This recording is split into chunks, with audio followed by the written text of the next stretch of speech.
কেউ কি আপনাকে ইমোশনালি ব্ল্যাকমেল করে নিজের স্বার্থ উদ্ধার করার চেষ্টা করছে? একে বলে ম্যানিপুলেশন। আর এই অপকৌশল থেকে বাঁচার 3টি সহজ ট্রিক আজই জেনে নিন। নাম্বার 1, না বলতে শিখুন। কেউ কোনো কাজের জন্য জোর করলে কোনো অজুহাত দিবেন না। সরাসরি শান্ত গলায় বলুন, আমি তোমার কথা বুঝতে পারছি, কিন্তু আমি এটা করতে পারবো না। ব্যাস, নিজের সিদ্ধান্তে অটল থাকুন। নাম্বার 2, তর্ক থামিয়ে দিন।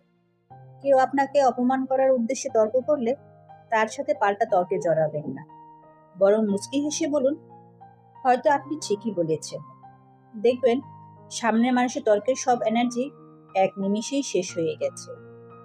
নাম্বার 3, সরাসরি প্রশ্ন করুন।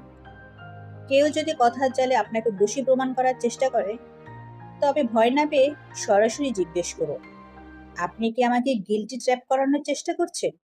এই একটি প্রশ্নেই সে দমে যেতে বাধ্য। নিজেকে মেন্টালি স্ট্রং রাখতে এই ট্রিকগুলো আজ থেকেই ট্রাই করুন। আর এমন আরো লাইফ হ্যাকস পেতে চ্যানেলটি সাবস্ক্রাইব করে পাশেই থাকুন। ধন্যবাদ।